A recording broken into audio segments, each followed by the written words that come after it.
Pak Hanung, Bu Eni, Bu Tania, Pak Ilham, kemudian Bapak Ibu mahasiswa yang sudah hadir pada malam hari ini, meluangkan waktunya untuk menghadiri atau menyimak hasil seminar hasil tesis dari Mas Hamdoni. Ya, nanti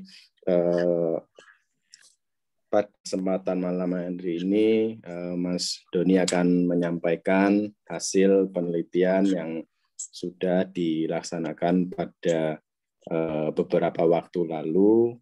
Kemudian Mas Hamdoni ini juga harus mengejar yudisium ya ini Mas, karena kemarin terakhir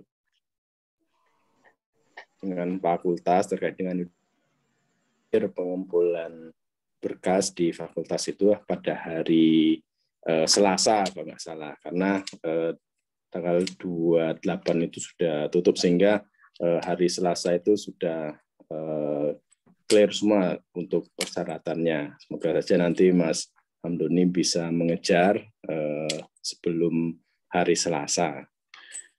Oke, baik, untuk malam hari ini selaku pembimbing itu Pak Nindyo tadi sudah matur mohon izin karena barengan ada rapat. Kemudian nanti saya akan mandu nanti dengan Pak Ilham itu ya, Pak Ilham. Mungkin langsung saja Mas Hamdoni untuk mempresentasikan hasil tesisnya. Nanti silakan disampaikan hasil-hasil yang sudah dilakukan. Mungkin diberi waktu 10-15 menit seperti itu. Silakan Mas Doni. Baik, sugeng dalu Bapak Ibu dosen, dan terlebih-lebih buat Pak Reja sudah mempersilakan saya untuk bisa memaparkan seminar hasil pada malam hari ini. Saya mohon izin share screen Pak Reja ya. Ya Mas, silakan. Baik, mohon izin Pak Reja, Pak screen saya sudah terlihat Pak. Masih muter-muter, masih progres ya. Ya, sudah. Sudah Pak ya. Baik, mohon izin. Baik, sugeng dalu semuanya Bapak Ibu dosen sudah berkenan pada malam hari ini dapat berkumpul untuk mengikuti seminar hasil yang saya laksanakan. Saya sangat mohon arahan dan bimbingannya dalam seminar saya nantinya. Judul tesis saya adalah analisis resiko pada proyek konstruksi perumahan menggunakan structural equation modeling PLS dengan studi kasus di Kabupaten Gunung Kidul, di mana dosen pembimbing utama saya adalah Bapak Dr. Nindyo Cahyo Krisnanto STMT, dosen pembimbing pendamping Bapak Dr. Ilham Purnomo MT, penyaji saya Hamedoni Harita ST dengan NIM 1936010. Pada pembahasan tesis ini saya bagi dalam 5 bagian. Yang pertama adalah pendahuluan, yang kedua adalah tinjauan pustaka, yang ketiga metode penelitian, yang keempat hasil dan pembahasan, yang kelima adalah penutup. Selanjutnya pada alur pertama, pendahuluan poin 1, latar belakangnya, mengapa saya memilih judul tesisnya di Kabupaten Gunung Kidul. Yang pertama adalah adanya program 1 juta rumah, di mana program 1 juta rumah yang bertujuan agar terwujudnya percepatan penyediaan rumah utamanya bagi masyarakat berpenghasilan rendah. Ini berdasarkan sumber PUPR tahun 2020. Yang kedua, di Kabupaten Gunung Kidul pertambahan penduduk, data penduduk Kabupaten Gunung Kidul dalam kurun 4 tahun bertambah 17.440 orang. Ini berdasarkan sumber data yang diolah oleh Biro Tata Pemerintahan Setda DIY. Yang ketiga, pengembang perumahan. Sudah ada sekitar 30 pengembang yang melakukan bangunan perumahan di 40 titik. Adapun jumlah yang akan dibangun yakni mencapai 3.000 unit rumah. Ini berdasarkan sumber Dinas Pekerjaan Umum, Perumahan Rakyat dan Kawasan Pemukiman Kabupaten Gunung Kidul. Yang keempat adalah Risiko pelaksanaan konstruksi. Proses pelaksanaan konstruksi memiliki berbagai tahapan yang harus dikerjakan berdasarkan kerangka acuan yang telah menjadi standar dalam proses pembangunan. Dalam proses pembangunan perumahan tidak terlepas dari risiko yang akan terjadi sehingga dapat menyebabkan keterlambatan atau ketidaksesuaian bahkan kegagalan dalam proses pembangunan perumahan dimaksud. Selanjutnya rumusan masalah dan tujuan penelitian. Rumusan masalah, apa saja sumber risiko yang mempengaruhi pembangunan proyek konstruksi perumahan. Yang kedua, bagaimana identifikasi tingkatan risiko berdasar sumber risiko yang terjadi. Tujuan penelitian, mengetahui sumber risiko yang mempengaruhi pembangunan proyek konstruksi perumahan. Yang kedua, mengetahui identifikasi tingkatan risiko berdasarkan sumber risiko yang terjadi. Di dalam tinjauan pustaka terdiri dari poin 1.A ada risiko, 1.B ada klasifikasi risiko, 1.C ada siklus proyek, 1.D ada analisis validitas dan reliabilitas, 1.E kondisi konstruksi perumahan. Selanjutnya 1.F adalah novelty kebaharuan. Di dalam penelitian saya meninjau dari penelitian sebelumnya di 15 jurnal yang terdiri dari Bagus Yuntar Kurniawan tahun 2011 menggunakan 4 variabel dengan metode kuantitatif. Jeremias Jakara dan kawan-kawan tahun 2011 menggunakan 3 variabel dengan metode kuantitatif. Petsmareja menggunakan metode kualitatif. Muhammad Kamin dan kawan-kawan menggunakan 2 variabel dengan metode kuantitatif. Priscilia Syarana Mol dan kawan-kawan 2014 menggunakan 2 variabel dengan metode kuantitatif. Jeffrey Gunawan dan kawan-kawan tahun 2015 menggunakan 2 variabel dengan metode kuantitatif. Muhammad Syed dan kawan-kawan 2015 juga menggunakan 2 variabel dengan metode semi kuantitatif. Reiner R. Romeper dan kawan-kawan tahun 2015 menggunakan 5 variabel dengan metode kuantitatif. Darojat 2020 menggunakan metode kuantitatif. Hezrat et al. Tahun 2020 menggunakan 4 variabel dengan metode kualitatif. Aziza et al. 2018 menggunakan metode kuantitatif. Hidayat dan Iswono tahun 2020 menggunakan 4 variabel dengan metode kualitatif. Parinduri 2020 menggunakan kuantitatif. Get al. 2020 menggunakan 2 variabel dengan metode kualitatif.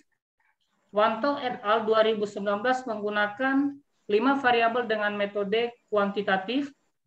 Dan pada penelitian ini saya tahun 2021 saya menggunakan 8 variabel yang terbagi dari 7 variabel secara internal risk dan external risk-nya variabel asuransi kuantitatif. Novel kebaharuan dalam penelitian saya ini menggunakan dalam sisi variabel menggunakan variabel asuransi. Yang kedua, pelaksanaan tempat penelitian saya di Kabupaten Gunung Kidul. Yang ketiga, metode analisis saya menggunakan Smart PLS Smart 3.0. Selanjutnya bagian akhir dari penelitian saya ini dari mulai pembangunan infrastruktur secara nasional, selanjutnya pembangunan infrastruktur di Gunung Kidul, selanjutnya pekerjaan konstruksi dan pengembangan perumahan di Gunung Kidul, selanjutnya risiko konstruksi, selanjutnya perumusan masalah dan penetapan tujuan penelitian, selanjutnya pengambil data yang digunakan ada data primer dan data sekunder. Yang data primer ada wawancara, yang kedua penyebaran kuesioner, dan ketiga penilaian ahli. Data sekundernya terdiri dari jurnal penelitian terdahulu, buku referensi. Selanjutnya dilakukan pengumpulan data, selanjutnya ada analisis AV, current based alpha, competitive reliability, selanjutnya ada analisis deskriptif, overloading, loading factor, collinearity statistik. Selanjutnya masuk ke pengujian linear model struktur PLS, analisis koefisien determinal R square, unjust R square, uji hipotesis, dan PET convention. Selanjutnya pembahasan hasil penelitian dan berikutnya ada kesimpulan dan saran, selanjutnya selesai. Selanjutnya untuk alur analisis PLS Smart 3.0 yang saya gunakan, yang pertama mulai spesifikasi model, spesifikasi model pengukuran, estimasi model, evaluasi model, penentuan apakah model pengukuran reflektif, karena dalam penelitian saya ini menggunakan model reflektif. Selanjutnya, evaluasi model struktural. Selanjutnya, collineatory variable exogen, significant path conversion, R-square, event size F2, dan GOF, absolute, dan Q-square, dan selesai. Model konstruk variabel di dalam penelitian saya ini terdiri dari variabel finansial keuangan yang terdiri dari 5 indikator, variabel pengelolaan pekerjaan terdiri dari 6 indikator, material konstruksi terdiri dari 7 indikator, variabel peralatan kerja terdiri dari 5 variabel, 5 indikator, variabel metode pelaksanaan pekerja terdiri dari 3 indikator, variabel desain terdiri dari 3 indikator, variabel lingkungan kerja terdiri dari 4 indikator, variabel asuransi terdiri dari 2 indikator, dan ini semua yang ke-8 ini adalah variabel independennya saya, dan untuk dependennya adalah variabel resiko konstruksi dengan 4 indikator. Selanjutnya untuk karakteristik responden pada penelitian saya, ini frekuensi usianya mulai dari 19 sampai 55 tahun, di mana lebih mendominasi pada umur 42 tahun, itu 4 orang. Selanjutnya untuk karakteristik pekerjaan responden, pekerjaan frekuensinya yang terdiri dari developer, kontraktor, mandor, marketing, property advisor, di mana frekuensi developer 57,7% yang mendominasi.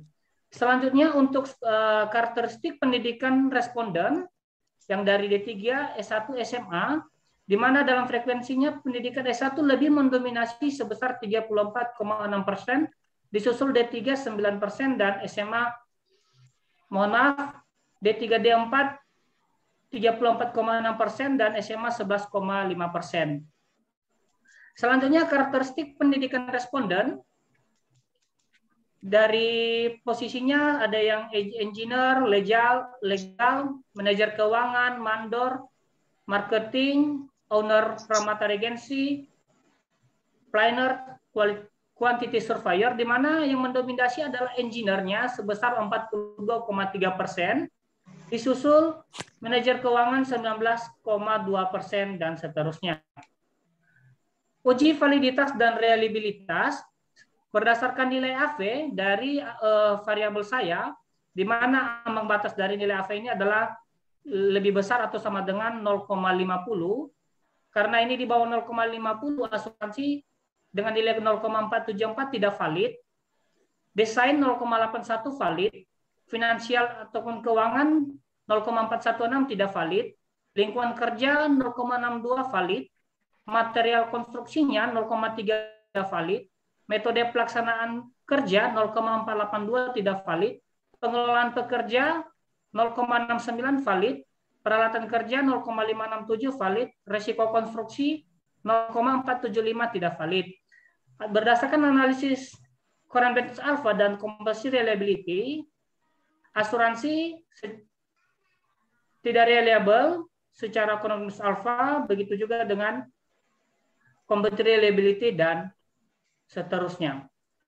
Selanjutnya berdasarkan uji normalitas, di sini saya tandai warna merah sama dan warna hitam, di mana warna merah ini belum memenuhi uji normalitas berdasarkan indikator-indikator pada variabel saya.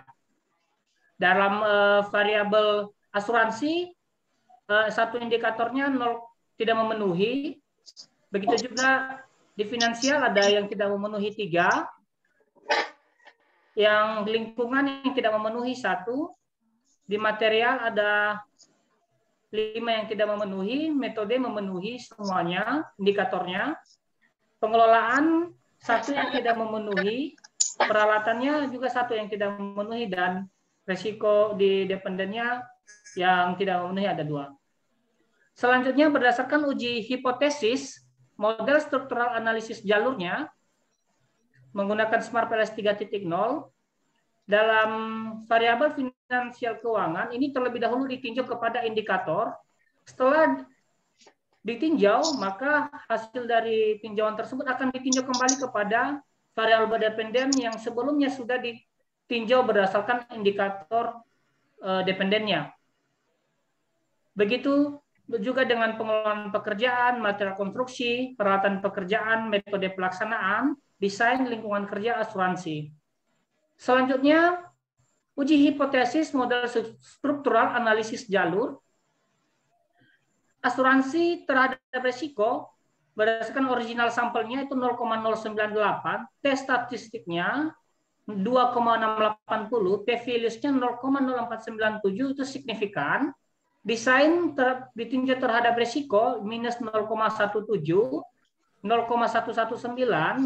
P values-nya 0,906, ini tidak signifikan, sengaja saya tidak tuliskan untuk bisa membedakan dengan yang lainnya. Finansial keuangan risiko di sini signifikan, lingkungan kerja ditinjau terhadap risiko signifikan, material konstruksinya terhadap risiko signifikan, metode pelaksanaan kerja terhadap risiko tidak signifikan, pengelolaan pekerja terhadap risiko signifikan, peralatan kerja dan risiko tidak signifikan. Kesimpulan, yang pertama, variabel keuangan mempengaruhi risiko proyek konstruksi perumahan di Kabupaten Gunung Kidul. Yang kedua, variabel pengelolaan pekerja mempengaruhi risiko proyek konstruksi di perumahan Gunung Kidul. Yang ketiga, variabel material mempengaruhi risiko proyek konstruksi di perumahan Gunung Kidul. Yang keempat, variabel peralatan tidak mempengaruhi risiko proyek konstruksi perumahan di Gunung Kidul. Yang kelima, variabel metode pelaksanaan tidak mempengaruhi risiko proyek konstruksi di perumahan Gunung Kidul. Yang keenam, variabel desain tidak mempengaruhi risiko proyek konstruksi di perumahan Gunung Kidul. Yang ketujuh, variabel lingkungan kerja mempengaruhi risiko proyek konstruksi di perumahan Gunung Kidul.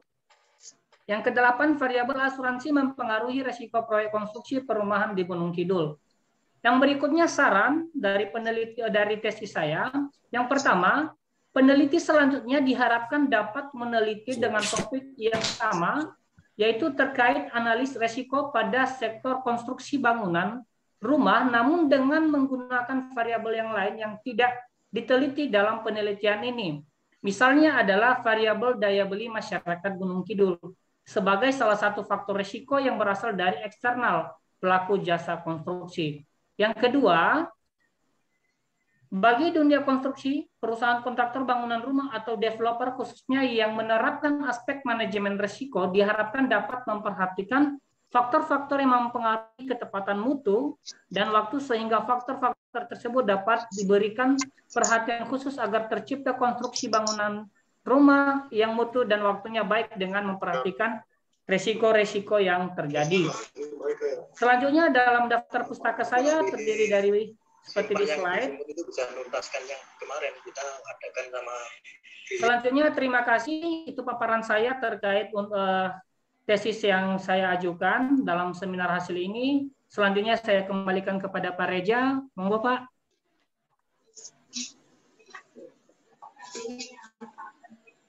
Baik, terima kasih Mas Hamid Dhani atas penyampaian hasil tesisnya. Oke, selanjutnya kita langsung saja masuk sesi diskusi. Mungkin pada kesempatan kali ini kita balik dan kita beri kesempatan kepada teman-teman mahasiswa dulu.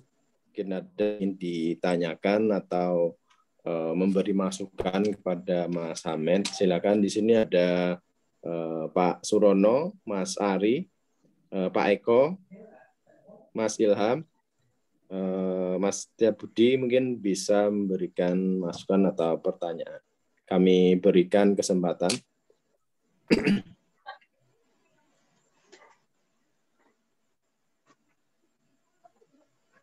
Saya boleh bertanya, Pak? Ilham? Izin, Pak.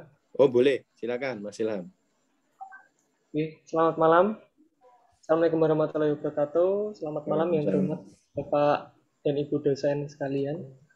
Saya ingin menanyakan kepada Mas Hamid. Mas, ini kebetulan saya juga sedang menyusun proposal, sedang mencari topik juga. Nah, yang ingin saya tanyakan kepada Mas Hamid, tadi saya lihat responden yang Mas Hamid berhasil kumpulkan itu 26. Nah, saya ingin bertanya, Mas, apakah ada suatu rumusan atau aturan untuk menentukan jumlah sampel itu minimal berapa, itu ada atau enggak ya, Mas? Atau gimana caranya Mas Hamid untuk menentukan jumlah sampel itu, apakah sudah cukup atau belum? Terima kasih, Mas. Rampung dulu, nggih. Kemudian yang lain, teman-teman mahasiswa yang lain.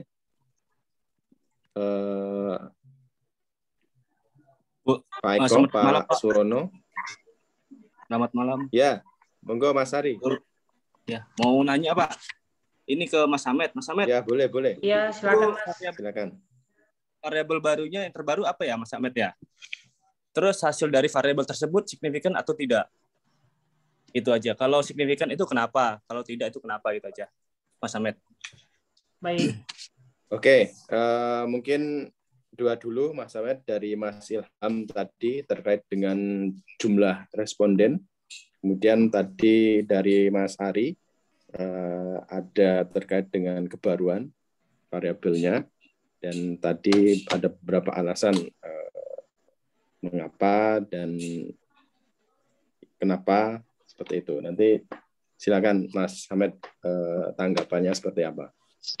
Baik, terima kasih Pak Reja dan terima kasih juga Pak Ilham sudah bertanya terkait dengan respondennya saya 26 ya. Dan apa ada batasannya dan seperti apa tinjauannya. Dan yang pertama dulu, penelitian yang saya lakukan ini di Kabupaten Gunung Kidul. Dan di Kabupaten Gunung Kidul ini pengembangnya masih belum terlalu banyak, yaitu kurang lebih sekitar ada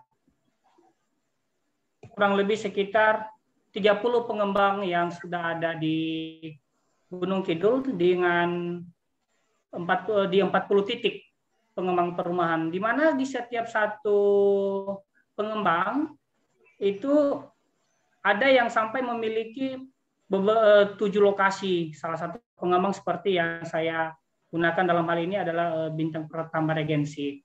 Nah, di dalam penentuan respondennya yang 26 ini itu berdasarkan masing-masing dari lokasi proyeknya, Mas. Nah, kenapa 26 yang saya dapatkan itu berdasarkan dari penyebaran kuesioner yang saya lakukan ke masing-masing para pengembang, di mana yang bersedia mengisikan itu ada 26.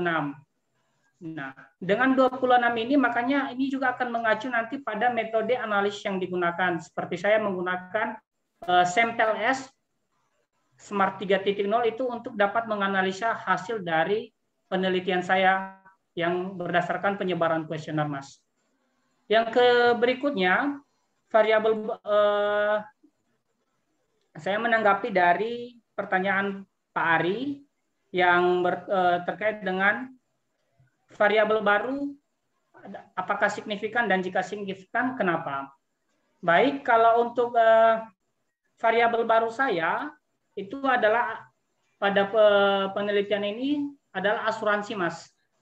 Nah, di dalam berdasarkan hasil analis menggunakan SAMPLS 3.0, Smart 3.0, itu asuransi resiko itu signifikan berdasarkan hasil dari original sampelnya itu senilai 0,098, tes statistiknya itu 2,680, p-values-nya 0,0497, sehingga variabel baru yang saya tambahkan itu signifikan.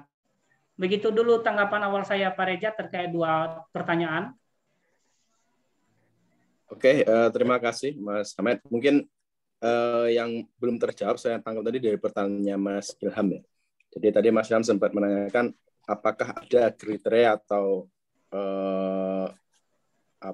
referensi yang menyebutkan berapa sih minimal kuesioner yang harus didapat seperti itu. Mungkin Mas Hamid belum menjelaskan itu tadi. Berdasarkan yang memperjelas batas minimalnya begitu Mas Reja ya. Iya, maksudnya. iya. Iya, Baik. betul. Baik, berdasarkan jumlah respondennya itu menurut saya tergantung dari kondisi di tempat kita melakukan penelitian dan jumlah responden yang kita yang pada saat penyebaran kuesioner yang mengisinya itu yang menjadi dasarnya kita. Kalau berdasarkan literaturnya untuk batas minimalnya itu tergantung dari bagaimana kita ini konsultasi dengan dosen pembimbing, Mas. Itu lebih dalam pengarahan seperti itu menurut saya. Oke, Mas Oke, Mas. Ilham. Seperti itu ya, Mas Ilham. Ya, Pak. Ya. Baik, Pak. Terima kasih, Pak. Oke, selanjutnya kami berikan kesempatan kepada dosen pembimbing dulu, Pak Ilham. Terima kasih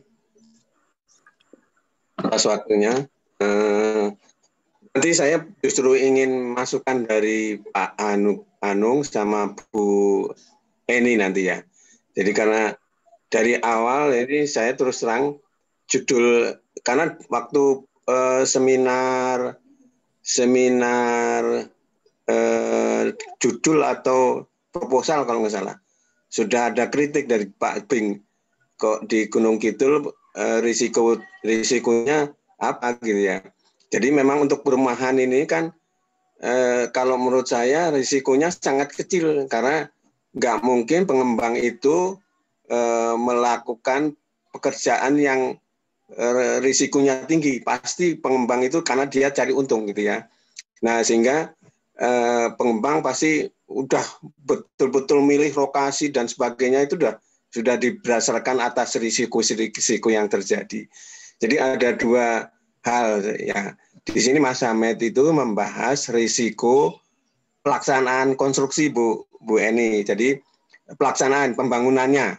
Ya, sebetulnya saya waktu itu nyarankan gimana kalau membahas risiko prakonstruksinya sudah selesai, pasca konstruksi sudah selesai. Jadi itu terkait dengan respondennya juga dari pelanggan ya, dari pelanggan perumahan itu kan pasti banyak komplain itu, banyak risikonya pasti. Kalau itu karena itu respondennya, kalau ini karena pelaksanaan respondennya hanya pengembangnya saja gitu ya. Jadi memang nggak ada timbal baliknya, nggak ada. Artinya semua pasti orang di pengembang itu pasti selalu menghasilkan hasil yang baik gitu ya. Dan tapi kalau responden itu ada dua arah yang saling mengisi gitu, agak beda. Nah itu saya kira. Lalu nanti mohon juga novelties-nya. Jadi novelties-nya tadi Bu Eni selalu menekankan gap penelitian, gap research.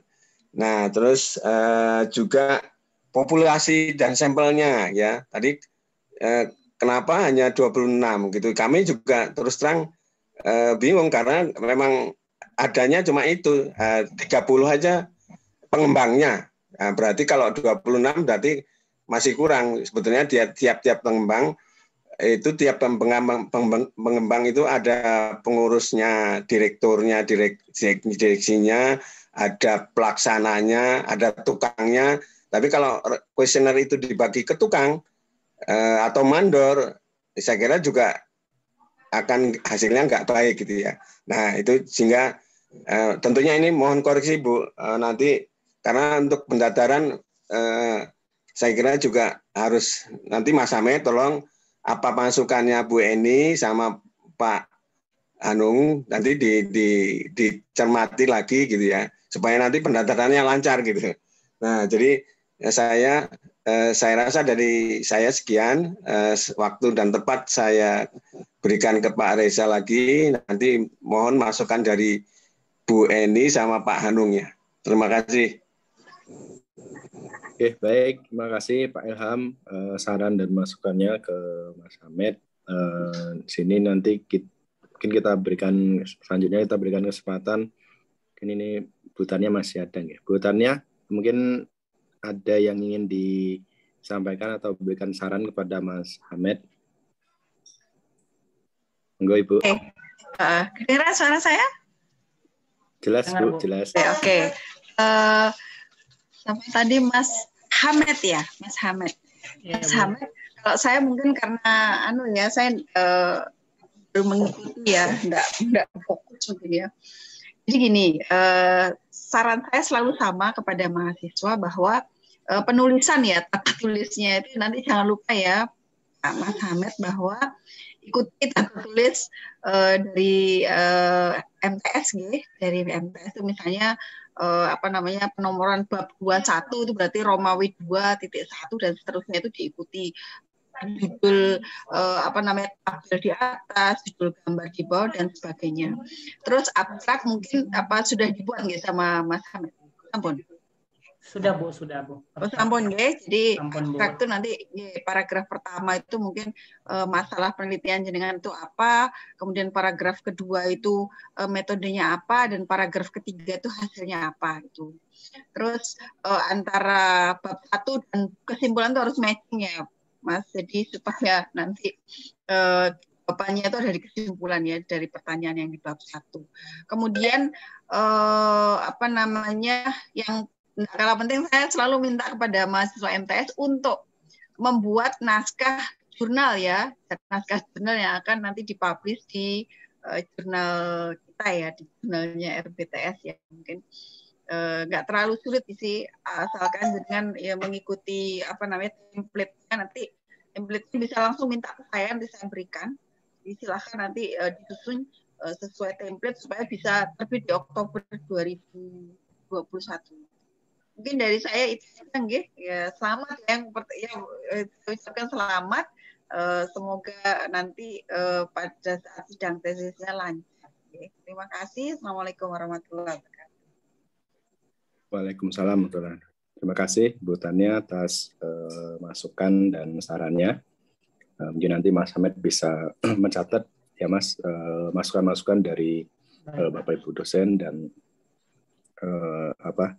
teman-teman mahasiswa tadi. Baik, selanjutnya kami berikan kesempatan kepada Ibu Eni dulu. Nanti Pak Hanung yang pamungkas nanti yang gongnya. Monggo Bu Eni.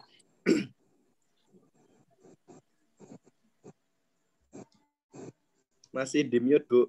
Ini masih di mute. Oke, terima kasih. Saya pikir dulu saya tak gongnya aja gitu kan. Terima kasih. Saya ucapkan selamat dulu ya sama Mas Hamed sudah sampai pada seminar hasil. Karena tadi sudah disampaikan oleh Pak Ilham. Jadi biar nanti ketika ujian itu dapat menjelaskan dengan lancar dan mudah, maka perlu ada beberapa saran nanti yang saya berikan pada tesis Mas Hamid gitu ya, karena ini saya ya tadi mungkin sudah disoroti oleh teman-teman Anda, terutama pada sampelnya gitu ya. Jadi memang karena ini kan menggunakan PLS ya Mas ya, memang asumsi PLS itu salah satunya adalah ukuran sampel yang kecil gitu ya. Tapi kecilnya itu sendiri sebenarnya ada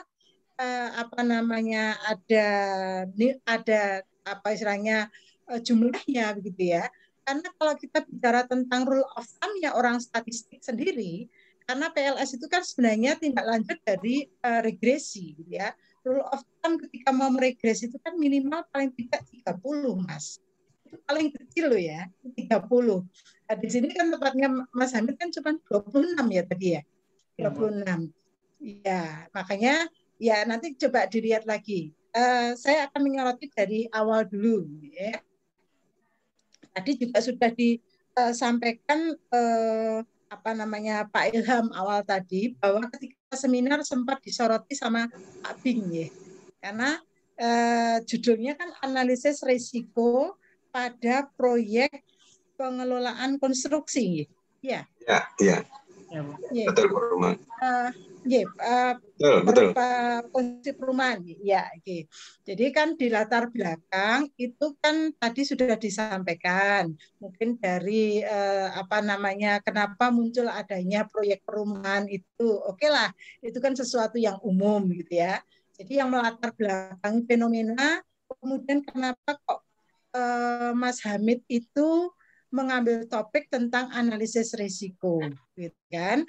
Berarti fenomenanya seperti apa sehingga kok di situ fokusnya pada risiko pengelolaan pelaksanaan. Risiko apa itu, Pak? Pelaksanaan. Ya. Pada risiko pelaksanaan. Apakah itu sudah tadi kayaknya belum banyak diungkap secara secara detail. Nah, ini kalau mungkin di paparan ini belum, paling tidak di laporan Anda itu nanti akan lebih ditekankan lagi gitu ya, ditambahkan. Jadi fenomenanya apa sehingga mencerminkan bahwa dalam pelaksanaan konstruksi itu ada beberapa risiko yang mungkin bisa muncul gitu ya. Ya, itu harus dimunculkan. Kemudian tadi disampaikan juga oleh Mas Hamid ada beberapa kajian pustaka ya, dalam hal ini adalah beberapa riset sebelumnya yang mendasari novelty-nya Mas Hamid gitu kan. Ada beberapa variabel gitu ya. Cuman variabelnya tadi ada mungkin pendekatannya ada yang menggunakan kuantitatif, kualitatif dan sebagainya, tidak ada masalah. Cuman di sini gap yang ada, kemudian kenapa muncul risetnya Mas Hamid itu lebih mengarah pada mengisi gap apa gitu ya. Yang namanya gap itu kan ada kesenjangan, Mas, antara mungkin riset-riset sebelumnya yang ini ditutupi dengan penelitiannya Mas Hamid. Terus kira-kira sudah dimunculkan belum? Sehingga itu yang kemudian tadi Mas Hamid mengatakan, ada teman Anda tadi mengatakan kebaruannya tadi pada apa tadi, lebih kemana itu Mas? Variabel asuransi. Asuransi ya, variabel asuransi ya, sehingga itulah yang tadi sudah disampaikan sama Mas Hamid, tapi itu kan mungkin lebih diringkas, itu ada di latar belakang sehingga nanti kemudian fokusnya ya itu kan analisis risiko di dalamnya itu adalah ada asuransi nanti yang menjadi kebaruan dari Mas Hamid gitu ya. Jadi itu nanti di latar belakang itu Mas, karena latar belakang itu isinya kan fenomena dan gap riset yang ada, sehingga gap itu kemudian ditutup dengan munculnya penelitian Mas Hamid ini gitu. Ya, sudah jelas ya, itu yang di bab 1 ya, di bab 1 tentang latar belakang. Sehingga kemudian dari latar belakang muncullah yang namanya permasalahan. Ya, memang permasalahannya kemudian memunculkan dalam analisis risiko itu ada beberapa risiko yang mungkin muncul dalam pelaksanaan proyek. Itu kan tadi ada risiko apa tadi? Mungkin ada 7 ya? 7 atau berapa tadi? 7 Bu, 7 variabel. 7 variabel. Ya, ada 7 variabel ya. Sehingga kemudian tujuan risetnya juga mengacu pada istilahnya rumusan masalah. Nah, oke. Kemudian yang kedua, saya menyoroti lagi tentang kajian pustaka, landasan teori dan kajian pustaka. Sepertinya tadi Mas Hamid belum banyak mengkaji artinya pustaka-pustaka itu. Ya, karena harusnya itu juga ditekankan karena Mas Hamid menghubungkan antara tadi faktor tadi yang akhirnya mungkin bisa ditunjukkan Mas permasalahannya. Coba bisa ditunjukkan nggak slide permasalahannya, rumusan masalahnya? Mohon izin Bu ya, Tasir. Ya, nggak apa-apa, ya.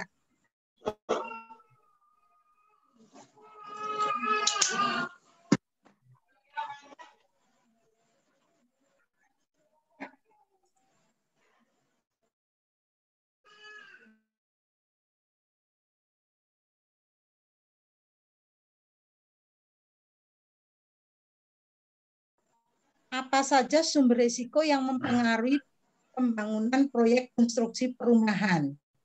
Jadi permasalahannya itu masih terlalu umum. Jadi apa saja, gitu ya? Apa saja berarti kan nantinya ini adalah mencari tahu apa saja sumber risiko. Padahal tadi sudah ditunjukkan bahwa risikonya itu ya memang di sini mau mencari apa? Pakai PLS itu kan analisis jalur tuh. pakai analisis jalur kan sudah jelas. Kan sudah jelas. Resikonya kan sudah ada. Tadi resikonya apa saja yang pertama? Risiko apa? Variabelnya yang 7, risiko apa saja? Nah, risiko apa saja?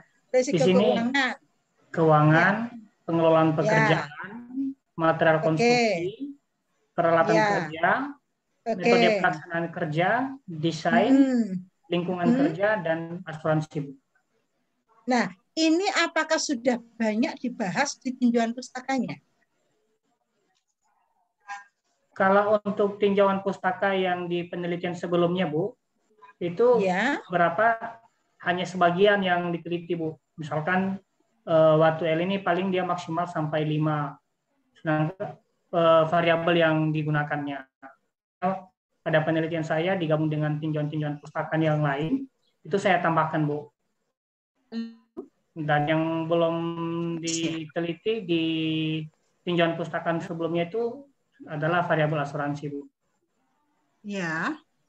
Nah, ini kayaknya belum dibahas banyak itu ya, masih harus dikupas lebih detail ya, Mas. Di landasan teori dan tadi kalian itu kan mencoba untuk melihat sebelumnya. Kalau landasan teori ya, teori tentang risiko itu sendiri. Ya, tentang risiko itu sendiri, kemudian di sini di dalam risiko ini memunculkan kan ada internal risk dan ada external risk, gitu ya. Nah, ini harus dikupas dari sumber mana itu, gitu ya, sehingga ini nantinya risiko ini akan mempengaruhi kemana, keberhasilan proyek atau kemana, variabel tujuannya. Variabel tujuannya apa, Mas? Variabel dependennya apa? Variabel dependen. Variabel dependennya, Bu, proyek pelaksanaan konstruksi. Variabel dependennya resiko konstruksi, Bu. Oh, resiko konstruksi. Ya. Risiko konstruksi. Jadi ini risiko konstruksi akan dipengaruhi oleh variabel-variabel pengelolaan kerjaan, material konstruksi, peralatan kerja. Nah, ini yang variabel-variabel ini yang harusnya diungkap atau dijelaskan oleh Mas Hamid. Karena hipotesis pertama apa? Pasti ingin mencari tahu hubungan antara keuangan dengan risiko konstruksi. Benar enggak? Iya, Bu. Hipotesis 1. Betul. Kemudian hipotesis 2 kan mencari tahu hubungan antara pengelolaan pekerjaan dengan risiko konstruksi. Betul tidak? Betul. Ya, Bu. Identifikasinya, Bu. Iya, makanya itu kan yang hipotesisnya itu kan ada 7 tadi kan. Yang pertama itu kan mencari tahu hubungan antara keuangan dengan risiko. Betul enggak? Iya, Bu. Ya, itu sudah ada landasan teorinya belum? Sudah, Bu, sudah ada landasan teorinya di dalam penulisan tesisnya, Bu. Karena ini hanya saya tampilkan di PPT aja paparan, Bu. Ya, makanya tadi kan karena Mas Hamid tadi belum menjelaskan, meskipun secara ringkas sebenarnya harus dijelaskan, sehingga itu yang mendasari munculnya statement hipotesisnya, gitu loh. Jadi kita berhipotesis itu tidak nanti hanya opini, jadi harus ada dasarnya. Kemudian, jadi secara landasan teori itu seperti apa? Landasan teori itu bisa mengacu dari textbook atau buku-buku. Kemudian apakah landasan teori yang terkait dengan yang namanya keuangan dan risiko itu kemudian didukung dengan apakah sudah pernah diteliti orang. Nah, itulah penelitian sebelumnya. Ya, gitu loh ya, Mas. Jadi untuk memunculkan statement hipotesis itu kan dari landasan teori, kemudian ada kajian pustaka dari riset-riset sebelumnya seperti apa, sehingga kemudian dalam ini kemudian dikembangkan pengaruh antara yaitu keuangan dengan risiko. Dan setiap tadi kalau hipotesisnya 7, berarti subnya 7. Coba, makanya saya pernah sampaikan pada teman-teman dulu waktu metodologi, ketika kita merumuskan atau mengembangkan hipotesis, itu harus berangkat dari landasan teori dan kajian pustaka. Gitu loh. Harus berangkat dari kajian teori dan landasan teori dan kajian pustaka, gitu ya, sehingga nanti akan lebih memperkuat. Nah, kalau sudah ini yang bab 2-nya, bab 3-nya yang tadi terjadi kontradik sehingga banyak pertanyaan, lebih fokus pada ya, populasi dan sampel. Berarti di sini populasinya juga 26, sampelnya juga 26. Begitu Mas Hamid? Untuk populasinya Bu ya? Populasinya siapa? Enggak, populasinya siapa? Populasinya ini Bu ada di 20 lokasi proyek Bu, sampelnya ada 26. Nah, enggak, artinya populasinya siapa? Populasi dalam penelitian ini siapa? Populasi, penjelasan tentang populasinya.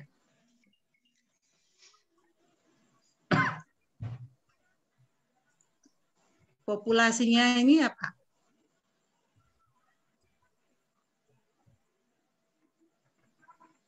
Populasi dalam penelitian ini siapa ini?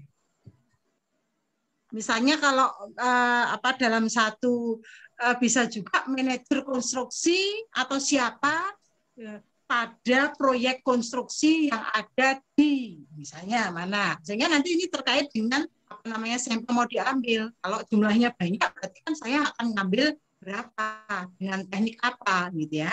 Sehingga ketika nanti di sini ditanya populasimu siapa, sampelnya siapa, kemudian teknik ngambil sampelnya bagaimana. Nah, itu harus bisa menjawab Mas Hamid nanti. Iya, Bu. Ya, gitu ya. Ini masukan saya ya. Nanti tolong diperhatikan. Oke.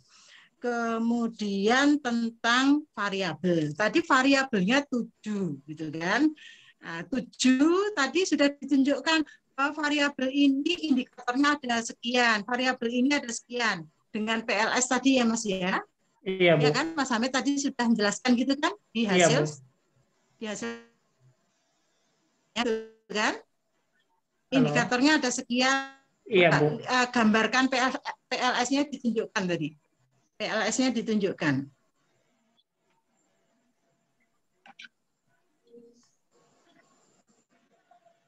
Lagi. Ya, ini Hub.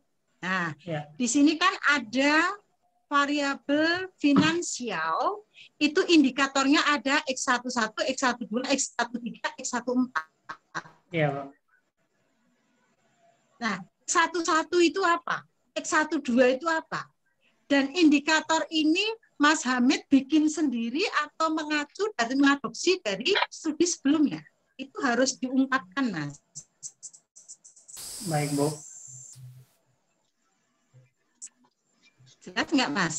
Misalnya jelas, diacu dari kayak ya, misalnya saya ambilkan contoh saja, servis layanan. Layanan itu biasanya ngacu dari modelnya parasuraman. Nah, parasuraman itu indikator untuk mengukur yang namanya reliability itu apa? Kehandalan itu.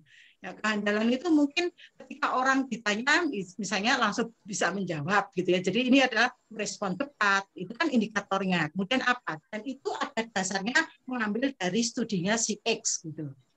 Ya, atau mengambil dari buku apa. Dan itu harus dijelaskan ya Mas ya. Nanti baik, Bu.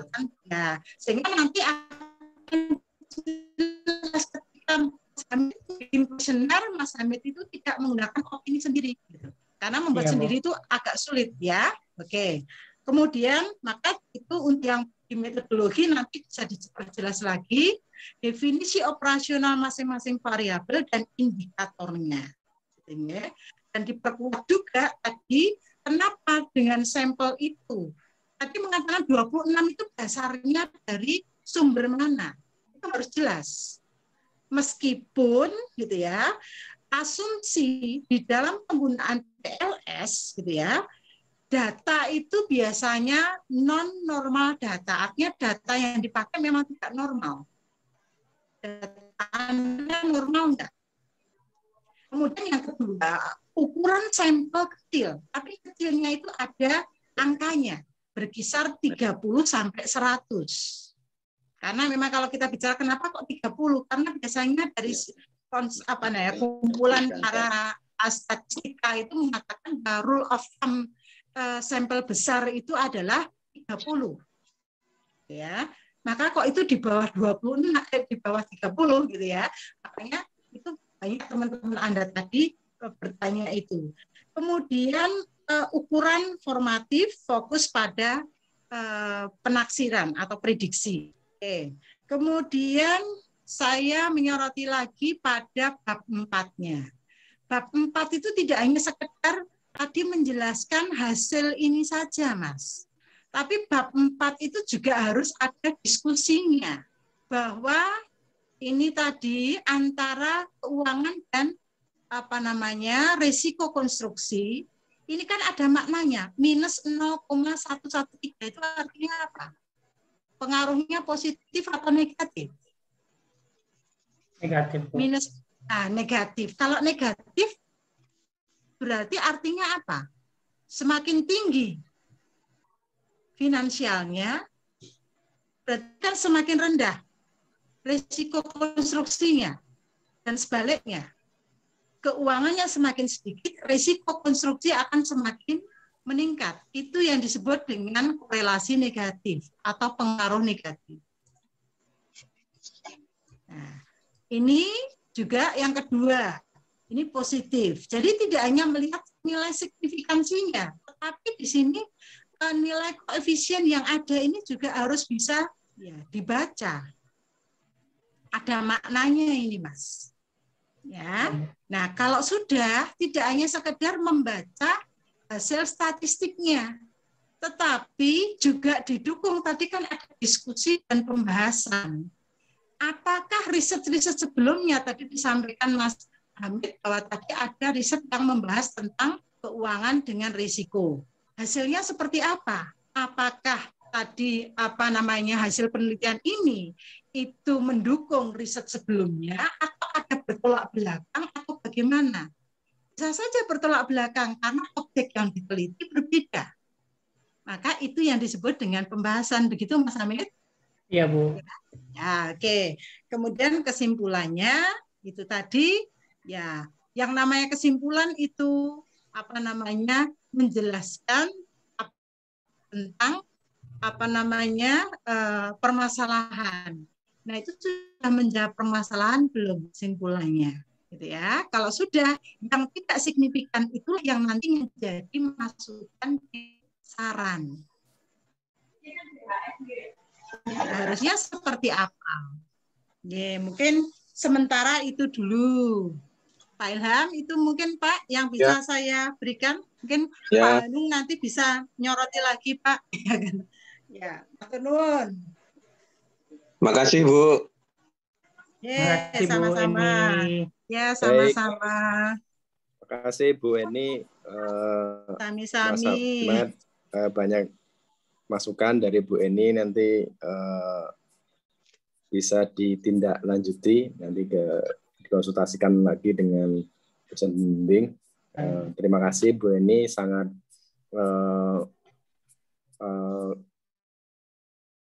masukannya mulai dari awal sampai dengan akhir. Terima kasih banyak. Baik, selanjutnya kami berikan kesempatan waktu kepada Pak Hanung untuk memberikan masukan dan saran kepada Mas Hamid terkait hasil penelitiannya ini. Monggo Pak Hanung, silakan. Ya, matur nuwun Mas Reja. Selamat malam semuanya. Malam, Mas Hamid. Malam Pak Hanung. Selamat ya, sudah sampai seminar hasil dan kurang saknil lagi, nggak apa-apa. Artinya ini kan tadi yang sampaikan oleh Bapak Ibu dosen ya, atau Bapak Ibu dosen, ada Pak Ilham tadi. Itu saya kira sangat bermanfaat. Dan tadi Mas saya pengen langsung ke ini aja, ke uji hipotesis ya Mas. Mas bisa di-share-kan itu Mas? Ya, baik. Yang uji hipotesis, koefisien jalurnya aja. Jadi Mas Hamid. Ya Pak. Jadi tadi sebenarnya kalau kita bicara sebuah sampel tadi yang nanti ada kuesionernya kan pasti itu yang menjadi satu, saya tidak tahu apakah tidak ditampilkan tidak. Yang pertama tentang uji kuesionernya.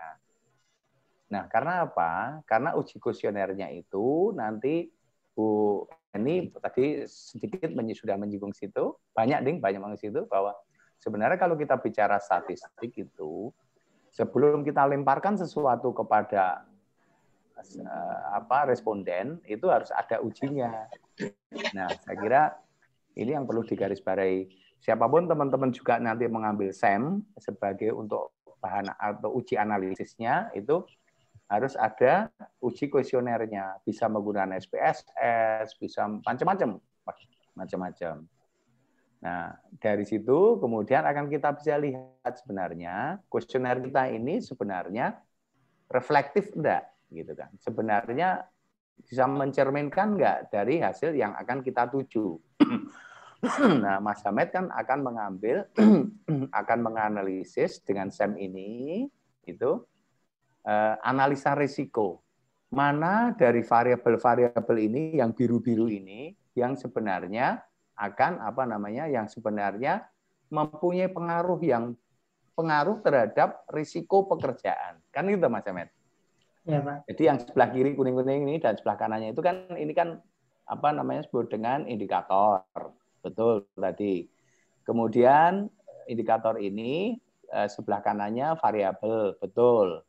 Nah, ini ada 7 variabel yang disampaikan. Ya kan?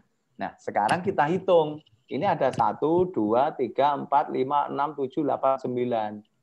Lah kok lebih dari yang disampaikan 7 variabel. Tadi maksudnya Pak, yang 7 variabel itu yang internal risk Pak, sedangkan yang satunya eksternalis, jadi totalnya 8, yang satunya dependen Pak. Itu mau dan maka di 8 itu berarti. Ya.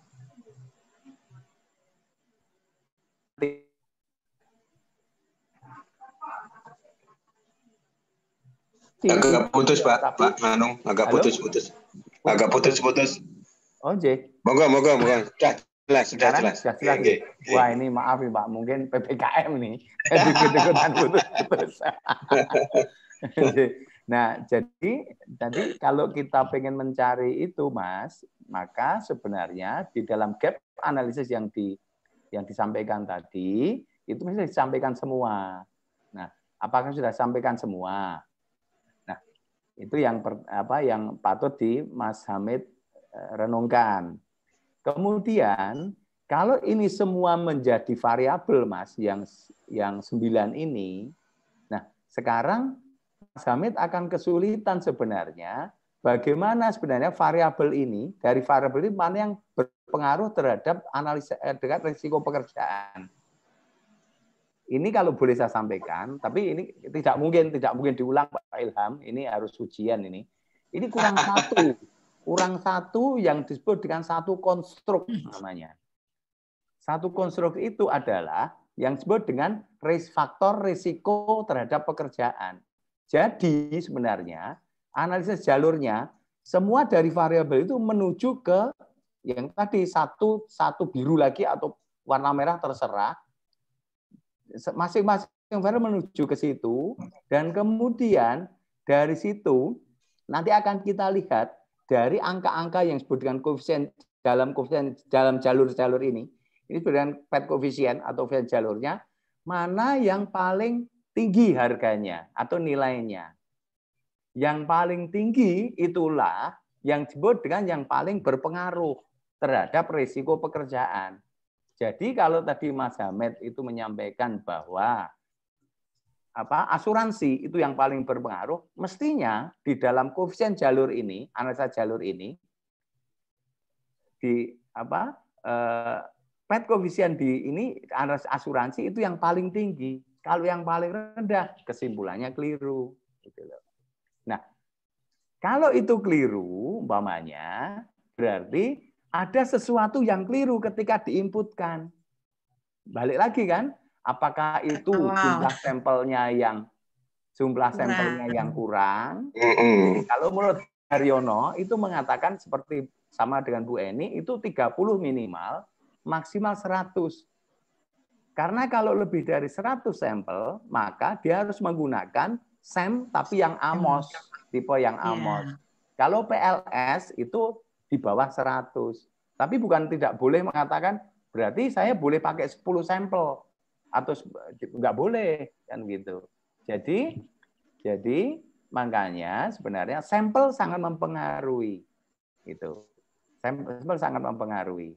Nah, kalau dalam SEM itu paling mudah, itu Ghazali mengatakan begitu juga, Haryono 2007 mengatakan begitu juga, bahwa loading faktor yang paling tinggi itu yang paling berpengaruh.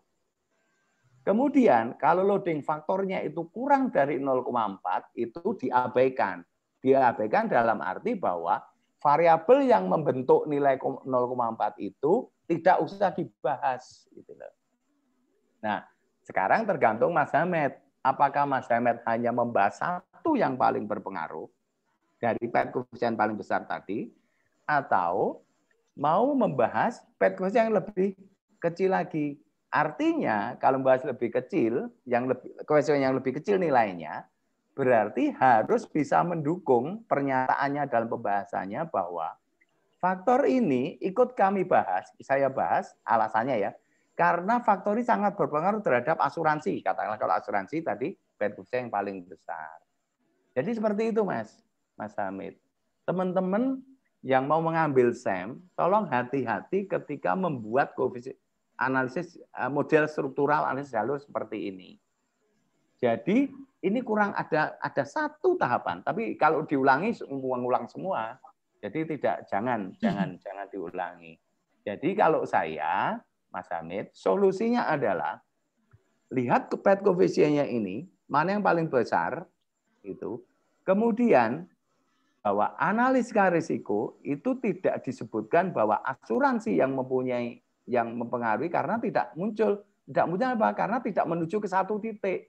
Ini kan menuju ke titik variabel yang lain, tidak boleh. Karena kalau kita bicara SEM yang berpengaruh itu harus ada satu yang tidak mempunyai koefisien, tapi variabelnya menuju ke satu titik itu. Jadi begitu. Nah, pembahasannya mestinya kalau dengan model seperti ini, bahwa Anda membahas semuanya, tetapi yang di bawah 0,4 itu jangan dibahas. Karena penelitian Haryono, Ghazali mengatakan itu diabaikan. Jadi bisa mengacu kepada penelitian mereka. Tetapi semua dibahas. Kemudian dari hasil pembahasan itu, nilai koefisien mana yang paling besar, katakan asuransi. Asuransi menurut hemat kami adalah yang berpengaruh, tetapi tidak mempengaruhi secara signifikan terhadap analisa risiko pekerjaan. Karena masih ada faktor atau variabel-variabel yang ikut berpengaruh di dalamnya itu. Tidak bisa disimpulkan menjadi asuransi aja yang paling berpengaruh, tidak bisa. Karena lihat dari model strukturalnya ini. Saya kira itu solusi dari tesisnya Mas Hamid. Kemudian satu lagi Mas Hamid bahwa ketika kita bicara tentang gap analisis, Bu ini sudah menyampaikan juga banyak tadi, jangan ada yang kosong. Yang kosong itu tidak mungkin dia melakukan sebuah penelitian kalau itu tidak ada katakanlah variabel yang disampaikan atau dicerminkan. Metode kualitatif pun tetap itu mensampaikan. Contoh apa? SWOT. SWOT itu kan ada 4, ya kan? Ada weakness, ada strength, dan sebagainya ya, 4 itu. Tapi kan tetap itu ada variabelnya. Artinya bahwa di situ ada faktor-faktor yang mempengaruhi terhadap keberadaan dari suatu kasus kan itu. Saya kira itu Mas, kalau dari saya lebih ke sini sih karena tadi Bapak Ibu dosen yang lain sudah menyampaikan ya. Kesimpulan monggo diperbaiki, tidak seperti itu, lebih dipertajam, tapi harus melihat kepada model struktural yang ada di sini. Demikian, terima kasih. Saya kembalikan ke Mas Reja. Baik, terima kasih Pak Hanung, masukan-masukannya sedikit tapi langsung ke intinya ya. Jadi tadi ada 2 poin terkait dengan uji hipotesis ini, dan satunya tadi yang terkait novelty ya Mas. Jadi novelty-nya ada beberapa tadi variabel-variabel itu yang terlewat, nanti mungkin bisa dicermati kembali. Saya rasa itu mungkin Mas diskusi Pak Reja bisa menambah. Saya justru mau tanya Bu Eni, ini kan sampelnya cuma 26, tapi tadi belum jelasnya populasi itu kan tadi ada 30 tadi kontraktor toh. Nah itu kalau misalnya sampelnya itu kan orang ya Mas Ahmed. Iya Bu, iya Pak. Ya, kalau makanya saya tidak harus orang Pak. Jadi nanti dari sampel itu kan ada responden Pak yang mau mengisi itu. Nah mungkin bisa saja sampelnya itu adalah ada konstruksi. Tadi kan proyek konstruksi tadi ada berapa kontraktor istilahnya yang ada di Gunung Kidul Pak? Ya ada 7, ada yang diminta untuk 30 itu 30 pengembang. 30. Nah, yang mengisi nanti apakah dia direkturnya atau memungkinkan ada manajer level manajer yang ada di situ? Mungkin bisa saja itu digunakan. Kira-kira itu bisa enggak, Pak? Itu Mas Ahmed kemarin anunya gimana? Itu kemarin kan Pak saya sebarkan ke lokasi proyek yang saya teliti itu. Tapi nggak tahu siapa yang ngisi siapa, nggak tahu. Yang ngisi kemarin kan saya berkomunikasikan itu ada yang via surat sama via chat Pak. Kemarin kan mau temui tapi nggak bisa karena corona ini. Jadi saya disuruh titipkan nanti diisi sama timnya mereka, ada yang direkturnya, ada yang mandornya, ada yang engineeringnya juga, yang perancangnya. Lalu kok 26, kalau engineering di kontraktornya ada 30 tadi ya. Kontraktornya ada 30 ya. Pengembangnya. Ya kan? Mohon maaf Pak, saya ralat dulu Pak. Yang masuk saya tadi latar belakang yang 30 itu jumlah pengembang yang ada Pak. Iya, jumlah pengembangnya 30. Di penelitian saya Pak, setelah saya kaji itu hanya ada 20 pengembang jadinya Pak. Oke, 20 pengembang. Lalu kuesionernya itu masing-masing pengembang itu dari 20 itu ada tenaga kerjanya kan? Iya, artinya itu yang diminta kuesioner. Yang diminta kuesioner itu direkturnya atau stafnya atau karyawannya gitu loh. Yang saya mintakan beragam Pak. Ada yang kemarin itu kan setiap satu pengembang itu saya sampaikan ini bisa diisi sama direkturnya, staf dan karyawannya. Hanya saja setelah saya bagikan kuesionernya, yang mengisinya jumlahnya baru 26 Pak, setelah tak kumpulkan datanya semuanya. Tapi nyebarkannya lebih dari 26 lebih, kan? Pak. Saya nyebarnya itu hampir dengan 20 seperti itu, dengan rata-rata 3 saya ngambil Pak. Jadi sekitar 60-an kemarin kuesioner itu Pak sebarkan. Ya, kira-kira gitu Bu. Gimana Bu? Mungkin bisa digali lagi Pak, karena kan itu saya kira sampelnya masih terlalu kecil ya Pak ya, bisa digali lagi tadi ya kan, misalnya kuesioner yang kembali itu dari kontraktor mana gitu ya, ternyata baru 1 gitu ya, mungkin bisa ditanyakan lagi gitu loh, jadi kan bisa menambah ya gitu loh bisa ya, karena sangat kecil sekali. Ini sudah mau ujian. Ya, nggak apa-apa. Kan masukan aja. Enggak, artinya Panindo juga. Panindo saya kira juga enggak P juga, artinya enggak kepikiran juga sampai situ gitu ya. Karena kan ini S2 ya, S2 itu terus terang aja. Kalau memang belum ada ketentuan. Tapi kalau S2 itu kan, kalau S1 50, 30 nggak apa-apa lah ya, misalnya ya sampelnya. Tapi kalau S2 kan harusnya lingkupnya mungkin nggak Gunung Kidul juga. Ya, Pak. Harusnya. Tapi misalnya DIY gitu ya. Gitu kan. Makanya kan sebetulnya dikritik sama Pak Bing itu kan itu tujuannya sebetulnya itu gitu ya. Waktu itu Pak Bing terus secara WA ke saya katakan Pak Ilham itu apa sampelnya bisa memenuhi gitu ya. Itu tapi ya ternyata betul gitu ya. Jadi monggo lah dicoba ditanya lagi sebelum ini nanti pendadaran. Kalau 26 itu kan hasilnya juga tadi ada beberapa yang menurut Pak Hanung tadi ada satu beneran kelewatan gitu ya. Itu jadi hasilnya kan ini nanti malah nggak kacau. Nanti juga nggak baik gitu. Kalau menurut saya mungkin mungkin dicoba lagi tanyakan gitu ya. Boleh Pak Ilham? Ya.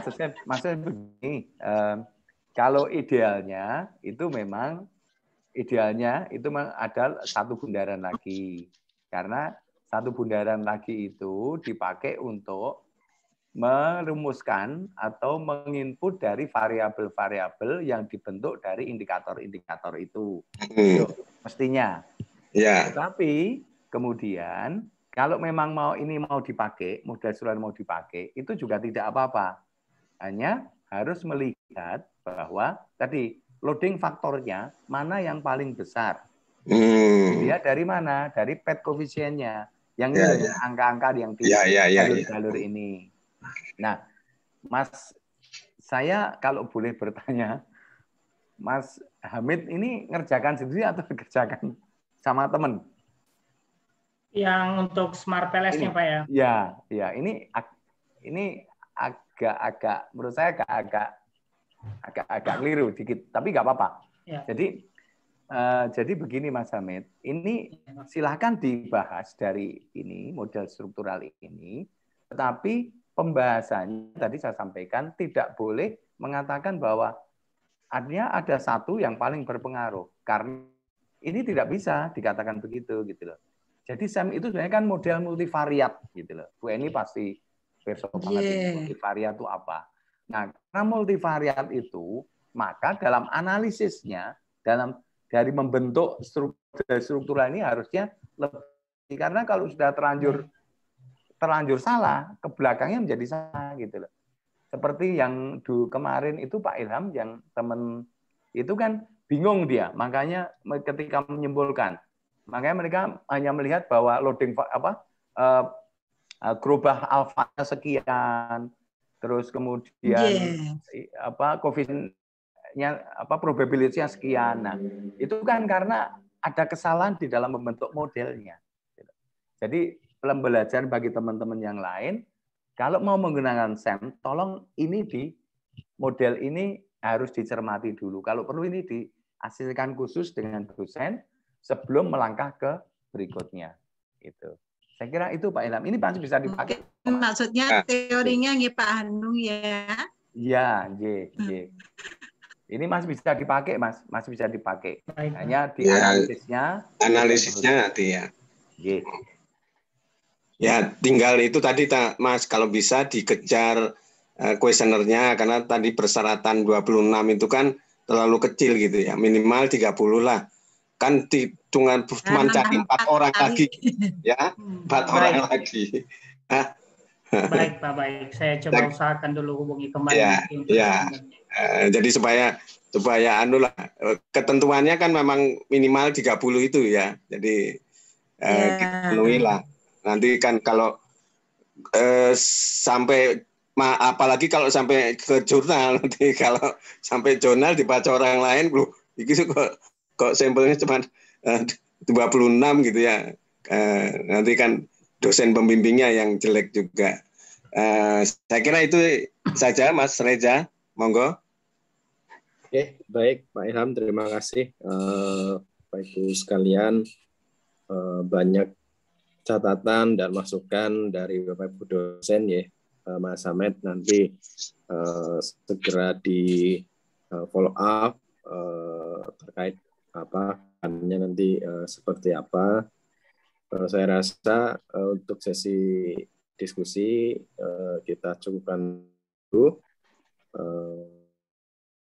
Mungkin Pak Nindyo masih juga rapat, atau Pak Nindyo bisa gabung atau masih rapat dengan PKKM ya. Nah, kalau Pak Ninjo ada kan sekalian, beliau kan ketuanya nih, jadi bisa ngarahkan sekalian ke Mas Hamed gitu ya. Saya kan pendamping, pendamping. Tapi nggak apa-apa, nanti saya coba, kalau saya coba kontak beliau nanti. Ya. Baik, Assalamualaikum, Pak Arja, masih ada waktu mboten nggih menawi badhe nyelatur sekedap. Monggo. Silakan. Setiap Assalamualaikum warahmatullahi wabarakatuh. Waalaikumsalam. Sebelumnya mohon maaf, ini waktu sebenarnya sudah habis, saya nyala sebentar. Ini Pak Ilham, ini kaitannya dengan Nun Sewu, saya ke Pak Ilham ya. Sakit ya Pak Ilham? Ya, boleh. Ya, ini kaitannya dengan kalau rencana saya kan akan penelitian di analisis koefisien tenaga kerja. Ya. Lalu apakah ketika kita meneliti sudah dalam bentuk korespondennya itu sudah langsung orang-orangnya, apakah kita harus apakah kami harus menyebar kuesioner lagi untuk hal yang kita teliti yang hasilnya itu, Pak? Gini Mas, nanti saya tak konsultasi sama Bu Eni dulu, karena jenengan kan nggak bahas variabel. Bukan. Koefisien tenaga kerja ya. Nah, itu kan ada kuesioner juga yang diisi oleh tukang toh. Nah, itu nanti saya mau konsultasi dulu sama ini ya, karena nanti analisis statistiknya juga lain gitu ya. Jadi terus terang saya juga baru ini jadi baru belajar lah untuk penelitiannya dengan. Jadi nanti saya mau tanya Bu Eni dulu. Mungkin itu Mas. Bu Eni. Jadi Mas itu penelitiannya mengenai koefisien tenaga kerja. Jadi koefisien tenaga kerja itu kan ada koefisien tenaga kerja itu tukang misalnya pekerjanya tukang batu sekian gitu ya. Nah ini dia mau melakukan penelitian itu, tapi memang ada kuesioner yang dibagikan gitu ya. Tapi itu nanti pengolahan statistiknya kan nggak perlu SPSS atau enggak, nanti saya konsultasi sama Bu ini. Saya kira gitu Mas. Pak Ilham, matur sembah nuwun. Mungkin di luar ini aja Pak Ilham. Ya. Baik, Bapak Ibu sekalian, terima kasih. Saya rasa sudah cukup untuk kita diskusi pada malam hari ini, seminar hasil dari Mas Hamed. Sekali lagi terima kasih banyak kepada Bapak Ibu dosen yang telah memberikan masukan-masukan dan saran yang sangat penting tadi menurut saya untuk kebaikan juga penulisan tesis dari Mas Hamed. Kemudian juga terima kasih banyak kepada Bapak Ibu, teman-teman mahasiswa yang sudah hadir pada malam hari ini. Terakhir, saya ingin ucapkan mendoakan semua dalam kondisi sehat semua, keluarga. Kondisi sekarang yang paling utama itu adalah sehat. Kemudian kegiatan sehari-hari dalam karirnya berjalan lancar tanpa ada satu hambatan. Baik, terakhir dari saya mungkin ada kekurangan ataupun salah perkataan dari saya mohon dimaafkan. Saya tutup. Wabillahi taufiq hidayah. Assalamualaikum warahmatullahi wabarakatuh. Waalaikumsalam. Matur nuwun semua. Nggih. Waalaikumsalam. Pak Eni, Mas, teman-teman. Sami-sami Pak Anu, Pak Ilham. Sami. Sugeng sekalian. Istirahat. Izin live, Bapak.